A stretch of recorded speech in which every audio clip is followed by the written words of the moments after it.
타고 가는데요. 옆에 오토바이를 몰고 가는 젊은이가 있었습니다. 이 젊은이의 오토바이 한쪽에는요, 이 스티커 하나가 붙어 있었습니다. 거기에 이런 글귀가 쓰여 있었습니다. 죄의식 따위는 뭉개버려라. 여러분, 젊은이는 왜 이런 문구를 붙이고 다녔을까요? 여러분 어떻게 생각하십니까? 이 세상은 점점 죄의식이 실종되어 가고 있습니다. 어떤 면에서는 죄의식을 가지고 고민하는 사람을 약간 모자란 사람처럼 취급하는 그런 풍조도 있습니다. 왜 사람들 마음속에 죄의식이 없어지는 걸까요? 그 이유는 너무나 간단합니다. 하나님을 두려워하는, 하나님을 경외하는 마음이 없어졌기 때문에 그렇습니다. 하나님을 두려워하는 마음이 있다면 죄의식이 생길 텐데, 하나님을 경외하는 마음이 있다라고 한다면 나의 잘못을 발견할 수 있을 텐데, 하나님을 더 이상 두려웠게 느끼지 않기 때문에 이 죄의식도 조금씩 사라지고 있는 것입니다. 벨트 앙스트라고 하는 사람이 이런 말을 합니다. 사람의 마음에 하나님을 두려워하는 것이 죽어버렸다. 그러나 새로운 두려움이 그 자리를 차지했다. 모든 것을 두려워하는 공포다. 사람들은요, 자신의 삶을 편안하게 살고 싶어 합니다. 자유롭게 살고 싶어 합니다. 그래서 그들은 마음속에 하나님이 두렵다 하는 생각을 죽여버렸습니다. 지워버렸습니다. 그러면 자기 마음대로 살 것 같았는데 나중에 보니까요, 다른 것 하나가 자기 마음에 와 앉아 있었습니다. 그것은 모든 것을 두려워하는 공포라는 것입니다. 그 공포로 말미암아서 이제 사람들은요, 몸에 무슨 심각한 문제가 생긴 것이 아닐까. 아유, 이러다가 빨리 죽으면 어떡하지? 우리 아이에게 이런 일이 생기면 어떻게 하지? 우리 가정에 안 좋은 일이 일어나면 어떻게 할까? 별의별 걱정 때문에요, 오는 공포가 우리를 짓누르고 있다라는 거예요. 그것 때문에 우리의 삶은 더 피폐해지고 있다는 것입니다. 동서남북을 다 둘러봐도요, 이 세상은 우리를 두렵게 하는 것들로 가득 차 있습니다. 이런 세상에 과연 진정한 행복이 있다고 여러분은 생각하십니까? 제가 이렇게 질문하면은요, 아마 마음속으로 아니야, 나는 이 세상에 행복이 있다고 생각하지 않아. 이 세상은 소망이 없어 하고 인정하실 것입니다. 그렇다면 저는 여러분에게 한 가지 더 질문 드리고 싶습니다. 세상에 소망이 없다고 생각하는데 여러분은 왜 마음을 온통 세상에 빼앗겨 살고 계십니까? 왜 일주일 내내 세상 일에만 마음을 두고 사느냐는 말입니다. 물론 그렇지 않은 분들도 계실 것입니다. 그러나 예수 믿는다고 교회를 다니는 사람 10명 중 8명은요, 일주일 내내 마음이 완전히 세상에 가 있습니다. 성경은요, 마음을 다하고 목숨을 다하고 힘을 다하고 뜻을 다하고, 그래서 주 너의 하나님을 사랑하라고 말씀하고 있지만 우리의 삶은 정반대로 세상에다 온통 마음과 뜻을 쏟고요, 목숨까지 바쳐가면서 사랑하며 살아가고 있습니다. 여러분, 이 시간 스스로에게 진지하게 질문해 보시기를 바랍니다. 이미 고인이 되었지만 미국 예일대학의 역사학 교수였던 라토렛 박사라는 분이 계십니다. 이 라토렛 박사는요, 세계 교회사의 한 획을 그으신 분이에요. 그가 교회 역사를 가만히 살펴보니까 교회가 부흥하고 성도들이 건강해서 세상에 큰 영향력을 미치는 그런 시대도 있었지만, 그 반대로 교회가 세상에서 소금의 역할을 못하고 힘을 잃고 형편없는 모습일 때도 있었음을 알게 되었습니다. 그래서 그는 왜 교회가 이렇게 힘을 잃어버렸을까? 왜 부패해서 어떤 면에서는 교회가 있으나 마나한 그런 것으로 전락해버렸을까? 그런 무기력한 시대를 연구하기 시작합니다. 그가 기독교 1900년사를 연구하면서 이 무기력했을 때에 공통점이 있다라는 것을 발견했어요. 여러분 무엇인지 아십니까? 교회가 자신의 모습을 환경에 너무 순응시키려다 보니까 시간을 초월하고 공간을 초월하는 교회의 본래의 정체성을 잃어버린 때였다라는 사실입니다. 자기 스스로 적응을 시켜보려고 하던 시대와 사회와 그 분위기가 사라져 버리자마자 교회도 함께 없어져 버렸다라는 거예요. 여러분 독일 교회 한번 생각해 보십시오. 독일 교회 하면은요 종교 개혁 발상지입니다. 그런데 독일 교회가 지금 어떻습니까? 겉모습은 굉장히 웅장해요. 그런데 주일날 거기서 예배 드리는 분들이요 노인분들 몇 분 제외하고는 없습니다. 젊은이들 없어요. 그리고 어떤 교회는요 이미 술집에 팔려버렸어요. 그래서 주중에는 술집 역할을 해요. 주일날 잠깐 한켠에서 예배를 드린다는 겁니다. 여러분 이렇게 타락한 이유가 뭘까요?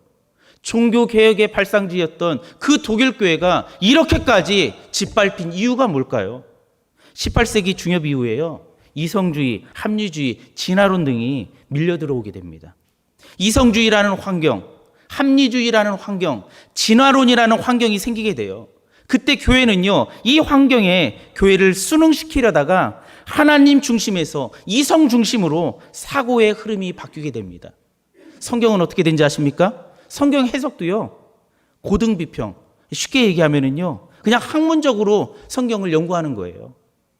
그러다 보니까 이것이 고등비평이 학문을 연구하는 것으로 발달하면서부터 성경의 권위가요, 급속히 무너져 버렸습니다. 그러면서 독일과 유럽 교회들이 성경보다는요, 철학과 논리, 과학에 의존하다 보니까 쇠퇴할 수밖에 없었다라는 것입니다. 다시 말해서 사회와 함께 적응하면서 살아가려고 했는데 그 사회와 분위기가 바뀌니까 완전히 지금은 사라져 버렸다라는 겁니다. 교회는 교회로서 살아남아야 됩니다. 교회는 교회의 전통성을 반드시 가지고 있어야 됩니다. 세상과는 도무지 비교가 안 되는 교회만의 독특한 본질이 분명히 있어야 된다라는 것입니다. 그러면 여러분, 교회의 정체성이 뭡니까? 교회의 본질이 뭡니까? 우리 영천교회의 전체 정체성이 본질이 뭐냐는 거예요. 한마디로 여러분 그거 아닙니까? 하나님 나라 아니에요? 하나님 나라의 확장 아닙니까? 세상에서 빛과 소금의 역할을 감당하는 것 아닙니까? 예수 그리스도가 다스리는 나라가 되게 하는 것, 이것이 바로 교회의 정체성이고 본질 아닙니까? 그런데 이것을 포기한 교회가 너무나 많이 있다라는 거예요. 이것을 포기하다 보면은요, 더 이상 교회가 아니라는 거예요. 이것은 여러분도 마찬가지라는 겁니다. 교회가 교회의 본질과 전체성을 포기하기 시작하면은요, 사람들의 마음은 세상으로 기울게끔 되어 있습니다. 요즘 유행하는 트렌드에 맞게 신앙생활을 해야 되지 않을까? 야, 우리 교회는 있잖아. 세상이 이렇게 변하고 있는데 우리 교회도 세상과 좀 보조를 맞춰가면서 세상이 원하는 대로, 세상이 원하는 옷을 입으면서 살아야 되지 않겠어? 우리 교회는 좀 변해야 돼. 자꾸 이런 식으로 생각하다 보면은요, 결국에는 교회가 세상을 따라가게 되는 것입니다. 그러나 여러분, 이 세상의 유행이 얼마나 오래 간다고 생각하십니까? 세상의 가치관 치고요, 50년, 100년 이상 이어지는 것이 하나라도 있습니까? 없어요. 자꾸 변하고 자꾸 없어지는 것이 세상의 가치관들입니다. 그렇기 때문에 교회가 세상에 자기의 모습을 맞추려고 한다면 세상의 가치관들이 사라짐과 동시에 교회도 함께 무너질 수밖에 없는 것입니다. 지금까지 기독교가 잘못된 때를 가만히 되짚어 보면 전부 그런 식으로 살았던 때라는 것을 알 수가 있습니다. 저는 오늘날도요, 교회가 많이 변질되어 가지 않나 하는 우려와 걱정이 있습니다. 너무 많은 크리스찬들이요, 자기도 모르게 세상의 마음을 온통 빼앗겨버리고 살아가고 있다라는 것입니다. 그러나 오늘 우리가 읽은 사도행전 1장 말씀은요, 우리가 마음에 두어야 할 것이 있다라고 말씀하고 있습니다. 그것은 바로 하나님 나라입니다. 십자가에서 죽으시고 죄와 사망의 권세를 다 정복하시고 부활하신 영광의 주님은 승천하시기까지 40일 동안 제자들과 만나며 대화를 나누셨습니다. 그때 나누었던 대화의 주제가 여러분 무엇인지 아십니까? 바로 하나님 나라였습니다. 우리 1장 3절입니다. 1장 3절 말씀 같이 한번 봉독하도록 하겠습니다. 시작. 그가 고난을 받으신 후에 또한 그들에게 확실한 많은 증거로 친히 살아계심을 나타내사 40일 동안 그들에게 보이시며 하나님 나라의 일을 말씀하시니라. 아멘. 예수님의 주된 관심은요, 세상 나라가 아니었습니다. 어느 나라였습니까? 바로 하나님 나라였습니다. 하나님 나라만이 예수님의 관심사였고요, 예수님의 대화의 주제였습니다. 하나님 나라가 그러면 무엇입니까? 예수님이 다스리는 나라입니다. 예수님이 영원토록 통치하는 나라가 바로 하나님 나라입니다. 예수님은 그 하나님 나라에 대해서 이야기했지 세상에 대해서 이야기하는 것을 한마디도 없었다라는 거예요. 1장 1절부터 오늘 읽은 11절 말씀을 보면은요, 하나님 나라의 시작과 그 과정과 결말이 잘 정리되어 있습니다. 하나님 나라가 언제 시작되었는지 여러분 아십니까? 1절입니다. 함께 봉독합니다. 자, 시작. 데오빌로여, 내가 먼저 쓴 글에는 무릇 예수께서 행하시며 가르치시기를 시작하신부터. 여기에 여러분 정확하게 우리가 이 의미를 알기 위해서는 뒤에다가 기록하였노라 라고 얘기를 하면 정확히 의미가 와요. 데오빌로여, 내가 먼저 쓴 글에는 무릇 예수께서 행하시며 가르치시기를 시작하신부터 기록하였노라. 하나님 나라는요, 예수님이 세상에 오셔서 회개하라, 천국이 가까웠느니라, 회개하라, 하나님 나라가 가까웠느니라 하고 외치며 가르치기를 시작할 때부터 이미 시작됐다라는 겁니다. 그러면 이 하나님 나라는 어떻게 전개되어 갈까요? 8절입니다. 함께 봉독합니다. 자, 시작. 오직 성령이 너희에게 임하시면 너희가 권능을 받고 예루살렘과 온 유다와 사마리아와 땅끝까지 이르러 내 증인이 되리라 하시니라. 아멘. 하나님 나라는요, 예수님이 지상에 세우신 교회를 통해서 이 교회가 복음을 전하는 그 전도 활동을 통해서 땅끝까지 하나님 나라가 완성되어 간다라고 말씀했습니다.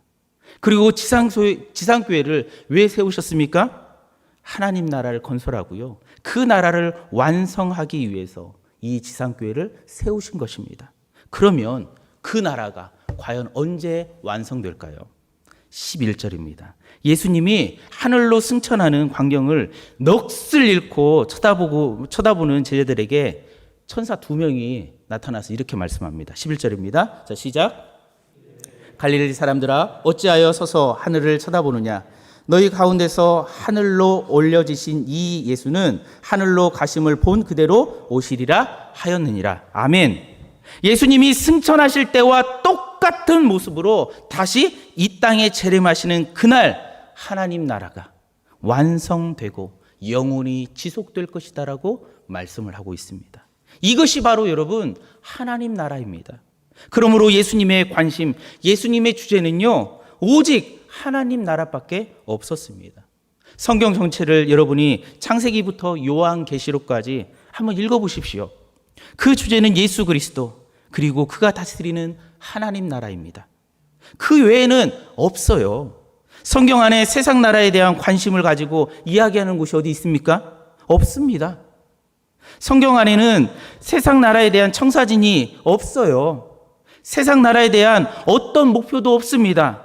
성경의 유일한 관심은요, 오직 하나님 나라뿐입니다. 세상 나라가 존재할 가치가 있다면 한 가지 이유밖에 없습니다. 여러분, 왜 대한민국이 존재합니까? 왜 오늘날 우리가 사는 20세기, 21세기가 있어야 됩니까? 그 이유는요, 하나님 나라가 이 세상에서부터 시작되기 때문에 그렇습니다. 하나님 나라에 들어올 백성들이요, 전부 세상에 살고 있기 때문입니다. 그들이 다 예수 믿고 하나님 나라로 들어올 때까지 세상 나라가 존재한다는 것입니다. 이런 의미에서 세상 나라가 하나님 나라를 위한 터전이 된다는 말입니다. 그러므로 하나님 나라가 없다면 이 세상 나라는 하나님 앞에서 아무것도 아닙니다. 타락한 죄악의 속을 그 이상의 의미는 없습니다. 그렇기 때문에 사도행전을 보면은요, 그 속에 등장하는 많은 사람들, 예수 믿고 구원받아서 하나님을 찬송하는 거룩한 백성들의 모습을 보면 대부분 똑같아요. 예루살렘에서 처음 성도 몇 명으로 시작합니까? 약 120명. 120명을 통해 가지고 나중에 3,000명, 5,000명, 10,000명 이상이 다 예수 믿고 하나님의 백성이 되었습니다. 그리고 그 수는 자꾸 늘어납니다. 나중에는 허다한 제사장의 무리까지 합세해 가지고요, 제자의 수가 많아졌다라고 기록을 하고 있어요. 그들은 모두 예루살렘에서 하나님을 위해 생명을 건 사람들이었습니다. 그들의 관심은요, 온통 하나님 나라에 가 있었습니다. 그들의 목표도요, 인생 목표도요, 하나님 나라뿐이었습니다. 그렇게 수가 많아지니까 그들은 예루살렘 성벽을 뛰어넘어서 사마리아와 유다와 저 수리아 지역으로 퍼져 나갔습니다. 그들이 퍼져 나가는 곳마다 하나님의 사람들이 점점점 많아집니다. 사도행전 6장 7절을 보면은요, 제자의 수가 더 많아지니라라고 기록을 해요. 나중에는요, 이 제자가 많아지니까 국경을 넘어가지고요, 안디오게까지, 그 다음에는 터키가 있는 이 이고니온까지, 그리고 나중에는 어디까지 갑니까? 로마 제국의 수도였던 로마까지 들어가 버리잖아요. 그래서 바울이 가서 하나님의 복음을 그곳에 가서 전하고 있지 않습니까? 사도행전 마지막 28장 31절을 보십시오. 바울이 감옥에 앉아있지만 그를 면회오는 사람들, 군인이든 귀족이든 천인이든 노예든 헬라인이든 로마 사람이든지 간에 유대인이든 상관하지 않고요, 뭐라고 기록되어 있는지 아십니까? 모든 사람에게 담대히 하나님 나라를 전파했다라고 기록을 하고 있습니다. 이와 같이 사도행전에 나오는 모든 사람들의 관심과 마음은요, 온통 어디에 있었다고요? 하나님 나라에 가 있었습니다. 세상 나라에 있지 않았어요. 그들 중에 우리처럼 눈만 뜨면 건강이 어떻게 될까 걱정하고 벌벌 떠는 그런 사람이 있었나? 한번 여러분 찾아보세요. 어떻게 하면 돈을 좀 더 많이 벌고 떵떵거리며 살까 하고 생각하는 사람이 있는지 한번 찾아보세요. 아이고 내 자식, 아이고 내 딸, 아이고 내 아들 잘 돼야 될 텐데 라며 밤낮 없이 이 아들과 딸 생각하면서 살아가는 사람이 어디 있는지 여러분 한번 찾아보시기를 바랍니다.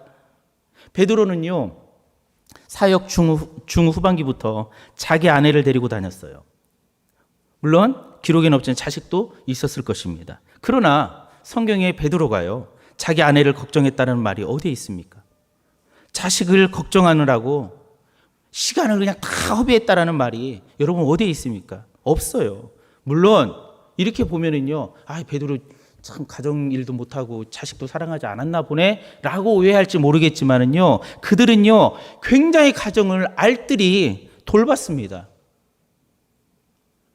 그리고요 남편으로서의 자기 의무도 다 했습니다. 아버지로서의 의무도요 성실히 수행했습니다. 그리고 자기의 생업에 너무나 충실했어요. 비록 그렇게 살았지만 그들에게 다른 점 하나가 있었습니다. 그것은요, 그 나라와 그의 의를 구하는 데에 마음이 온통 있었다라는 사실입니다. 그렇게 살다 보니까 그들은 종종 사람들로부터 핍박을 받습니다. 어떤 때는요, 실제로 생명을 빼앗기기도 합니다. 여러분이 잘 아는 스테반을 보십시오. 사람들에게 끌려가서 돌멩이로 맞아 죽습니다. 그래도 좋다는 거예요. 하늘을 우러러보면서 슬피 울었다라고 기록하지 않잖아요. 그래도 좋았다라는 겁니다. 예루살렘에서 핍박이 일어나니까 집도 빼앗기고요, 생업도 잃어버리고요, 온 가족이 온 사방으로 뿔뿔이 흩어져 버립니다. 원망합니까? 그래도 좋다라는 겁니다. 그래도 좋다라는 거예요. 그들은 하나님 나라를 위해 세상을 살았던 사람이지 세상 나라를 위해 하나님을 이용한 사람이 아니었다라는 사실이에요. 여러분, 우리 자신하고 그들을 한번 비교해 봅시다. 어떻습니까? 주님, 저도 밤낮 하나님 나라를 대망하고 사는 사람입니다. 비록 제가 아침부터 저녁까지 회사에서 일을 하느라고 정신이 없이 몰입하지만 저는 왜 제가 이 일을 하며 사는지 압니다. 하나님 나라 때문에, 하나님 나라 때문에 제가 이렇게 일하고 있습니다 라고 고백할 수 있다면 여러분도 그들과 똑같은 사람입니다. 크리스찬이라면 여러분 이래야 정상 아닐까요? 만일 스스로 생각하기에 사도행전에 나오는 사람들과 너무나 다른 모습을 내가 가지고 있다라고 한다면, 너무나 다른 생각을 하고 있다라고 한다면 이단이든지 혹은 사입이 기독교인일 가능성이 너무나 농후합니다. 여러분, 양심적으로 물어보십시오. 여러분은 세상 나라를 위해서 살고 있습니까? 아니면 하나님 나라를 위해서 살고 있습니까? 하나님은 예수의 이름으로 교회를 통해서 하나님 나라를 완성하기를 원하십니다. 그렇기 때문에 하나님 나라를 위해서 일하라고 광주 영천교회를 비롯한 한국교회와 세계교회에 세 가지를 주셨습니다. 그 첫째는요, 예수의 이름을 주셨습니다. 누구의 이름을 주셨다고요? 예수의 이름. 예수의 이름. 이 이름이 얼마나 영광스러운 이름인지 아십니까? 8절을 보세요. 성령이 우리에게 임하시면 우리가 예루살렘으로부터 시작해서 땅끝까지 이르러 누구의 증인이 된다라고 말씀하고 있습니까? 누구의 증인이요? 내 증인, 내 증인. 여기서 내가 누굽니까? 그렇습니다. 하나님 나라의 왕이신 예수 그리스도입니다. 내가 누굽니까? 십자가에서 죽음을 이기시고 부활하신 바로 예수 그리스도이십니다. 내가 누굽니까? 하늘과 땅의 모든 권세를 손에 쥐고 계시는 만왕의 왕, 만유의 주 예수 그리스도가 바로 그분이십니다. 내가 누구십니까? 에베소서 1장 21절을 보면은요, 모든 통치와 권세와 능력과 주권과 이 세상뿐만이 아니라 오는 세상에 일컫는 모든 이름 위에 뛰어난 그 이름을 가지신 예수 그리스도이십니다. 결국 예수 그리스도가 온 만물을 충만케 하실 것입니다. 오직 그 이름만이 영광 받으실 것입니다. 이 놀라운 이름을 누구에게 주셨다고요? 누구에게 주셨다고요? 이거 중요해서 여쭤보는 거예요. 누구에게 주셨습니까? 나에게 줬다고요. 여러분 믿으십니까? 믿으십니까? 예수의 이름이 얼마나 영광스럽고 권세가 있는지 베드로가요, 예수의 이름을 가지고 한 30분 정도 설교하자 예수를 십자가에 못 박으라고 소리쳤던 폭도들이요, 가슴을 치면서 회개하고 돌아왔습니다. 누가복음 24장 47절을 보면은요, 예수의 이름으로 죄사함을 받게 하는 회개가 예루살렘으로부터 시작해서 모든 족속에게 전파될 것이 기록되었으니 너희는 이 모든 일의 증인이라 하신 말씀처럼 베드로가 예수님의 이름을 증언하자 그 말씀 앞에 양심의 가책을 느낀 수많은 사람들이 어떻게 하는지 아십니까? 형제여, 우리가 어찌할꼬 가슴을 치면서 회개하고 죄사함을 얻기 위해서 하나님 앞에 무릎 꿇는, 그로 말미암아서 하나님의 백성이 되는 놀라운 일들이 벌어지기 시작한 것입니다.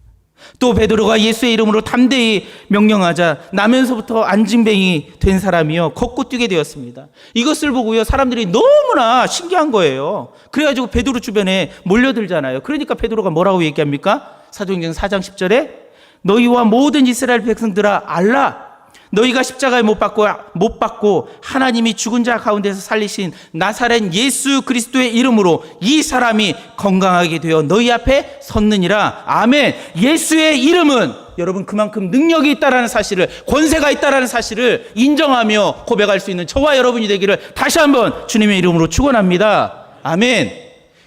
인도 선교사로서요, 큰 발자취를 남긴 한 분이 계십니다. 이 스탠리 존스라는 선교사님이신데요, 이 평생을 인도에 가서 복음을 전하노라 생을 바친 분입니다. 근데요, 그분에게 89세에 뇌출혈로 인해서 반신불수가 되어버렸대요. 그래서 그 주변에서요, 이 목사님 안 가신다고 자꾸 그러는데 그 주변에서 안 되겠다 싶어가지고 강제로 보스턴에 있는 병원에 입원을 시키게 되었습니다. 그런데 이분이요, 병원에 입원을 하고 치료를 받으면서 의사가 들어오면은요, 들어오는 오사마다 선생님, 나에게 이렇게 말씀해 주세요. 나사렛 예수 그리스도의 이름으로 스탠리 걸으라. 나에게 그렇게 좀 이야기해 주세요. 하고 계속해서 부탁하는 거예요. 이게 한 번 부탁하고 두 번 부탁하고 이제 의사 선생님들이 생각했겠죠. 이거 뭐야 대체. 근데 이 계속 볼 때마다 이 얘기를 하니까 에휴, 죽은 사람 소원도 들어준다는데 한번 해보자 하고요. 의사 그분이요 들어와가지고 왕진을 이제 진찰을 하시면서 나사렛 예수 그리스도의 이름으로 명하노니 스탠리 걸어라 이렇게 말한답니다. 그러면 이 스탠리 선교사가요 아멘 하고 화답을 했대요. 또 이제 간호사가 들어오면은 이 간호사 선생님 보고도요 나사렛 예수의 이름으로 걸으라고 명령해 달라고 계속 부탁을 하는 거예요. 이게 여러분 쉽습니까? 의학적으로 이게 되지도 않는 사실을 계속해서 얘기하니까 이 간호사 이 선생님도요 치료를 하다가 나사렛 예수 그리스도의 이름으로 명하노니 스탠리야 걸어라 하고 말하면 또다시 아멘하고 대답을 했대요. 여러분 어떻습니까? 이 정도 되면 약간 노만기가 있지 않습니까? 이게 진짜 뭐 반신불수까지 됐는데 이 노만기까지 온 거예요. 그런데 여러분 놀랍게도 그분은 6개월 만에요 그 병상을 박차고 일어났다는 사실입니다. 그리고요 90세의 나이에 다시 인도에 가서 선교를 시작했다라는 사실입니다. 예수 그 이름의 권능과 권세와 영광을 믿으니까 기적을 보는 거예요.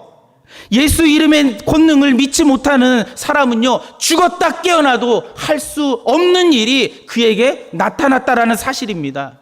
여러분 우리도 한번 해보기를 원합니다. 병든 사람이 있으면 이 시간 나사렛 예수 그리스도의 이름으로 명하노니 내 병에서 놓여 건강할지어다 라고 여러분 명령하시기를 바랍니다. 그러면 아멘으로 화답하는 저와 여러분이 되기를 바랍니다.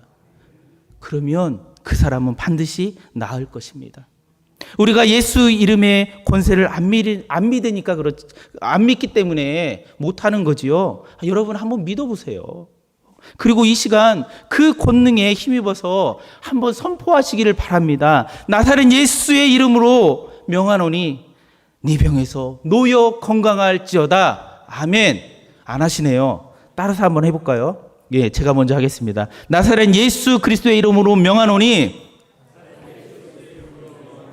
네 병에서 놓여 건강할지어다. 아멘. 나사렛 예수 그리스도의 이름은요 그만큼 능력이 있습니다. 주님은 이 놀라운 이름을요 누구에게 주셨다고요? 누구에게 주셨습니까? 나에게 주셨다고요. 나에게. 이 예수의 이름을 마음껏 사용할 수 있는 저와 여러분이 되기를 주님의 이름으로 부탁드립니다. 하나님 나라를 완성하기 위해서 두 번째로 우리에게 주신 게 있습니다. 성령의 권능을 주셨습니다. 뭘 주셨다고요? 예, 성령의 능력, 권능을 주셨습니다. 8절을 보니까요. 오직 성령이 너희에게 임하시면 너희가 권능을 받고. 여러분, 우리 좀 이 시간 좀 분명히 할 필요가 있어요. 성령님이 우리에게 오셨습니까? 안 오셨습니까? 오셨어요? 안 오셨어요? 오셨습니까? 성령이 지금 어디에 계십니까? 예, 성령이 분명히 여러분의 마음속에 계십니까? 그렇다면 나는 권세를 받지 못했기 때문에 주의 일 못해요. 나는 은사가 없기 때문에 주의 일 못해요. 다른 사람 앞에 가기만 하면 얼굴이 빨개져가지고 얼굴이 빨개짐과 동시에 모세처럼 이 입이 둔해가지고 아무것도 하지 못해요 라는 별명 있을 수 있겠습니까? 없어요. 왜요? 성령은 이미 우리 안에 거하고 계시기 때문에 그렇습니다. 여러분 믿으십니까? 그렇다면 성령의 능력이 여러분 가운데 매 순간순간 나타납니까? 그 권능이 여러분 가운데 매 순간순간 임하고 있습니까? 우리 안에 성령이 계시는데 왜 매 순간순간마다 기적이 상식이 되는 삶을 살지 못할까요? 여러분 이유가 뭐라고 생각하십니까? 한마디로 말하면요 순종하지 않기 때문에 그렇습니다. 여러분 엘리베이터를 타고 내려갈 때 안 믿는 이웃 아주머니하고 서서 내려갈 때 있잖아요. 그때 여러분의 마음속에 성령님의 음성이 들리십니까? 예수 믿자고 한마디만 해. 한마디만 해봐. 그러나 다른 한편에서 또 이런 소리가 들려오죠. 아니야. 괜히 말 꺼냈다가 쪽팔려. 무한당할지도 몰라. 이렇게 갈등하는 사이에 1층 문이 팍 열립니다. 그러면 여러분의 마음속에는 어떻습니까? 기쁨이 흘러넘치죠. 예. 아이고 잘 가세요. 예, 시원하다. 이런 생각하지 않습니까? 성령께서 안 믿는 사람을 만나거나 필요한 사람을 볼 때마다 복음을 전하라고 우리 마음속에 속삭여 주는데 우리는 자꾸 거부하지 않습니까? 그러니까 능력이 안 나타나는 거예요. 여러분, 수백만 킬로와트의 전력을 만들어내는 화력발전소에, 이 화력발전소에서요, 우리 집까지 전선이 연결되어 있잖아요. 그러나 그 발전소가 아무리 크다고 해도요, 우리가 스위치를 올리지 않으면요, 밥도 못 합니다. 형광등도 못 켜요. 아무리 발전소에서 엄청난 전기를 보낸다고 해도요, 마지막으로 그것을 작동하는 스위치를 켜지 않으면 아무 소용이 없다라는 거예요. 성령도 마찬가지입니다. 성령은 우리 안에 반드시 계십니다. 우리 영천교회에 계십니다. 그러나 우리가 순종의 스위치를 켤 때에만 성령은 우리 안에서 역사하십니다. 그러므로 여러분, 순종하시기를 바랍니다. 순종하면 성령께서 여러분을 통해서 엄청난 일을 하실 줄로 믿습니다. 여러분, 베드로만 하나님께서 잘났다고 사용하시겠습니까? 아니에요. 우리도 너무나 잘났잖아요. 베드로만 주의 일을 하라는 법이 어디 있습니까? 우리도 주의 일을 할 수 있습니다. 예루살렘 교회만 부흥 성장하는 법이 어디 있습니까? 우리 영천교회도 부흥 성장할 수 있습니다. 오늘 예배 시작해갖고 처음으로 부른 찬송이 여러분 기억나십니까?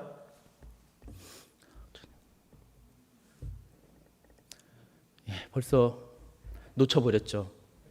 10장이었습니다. 전능왕 오셔서. 전능왕 오셔서.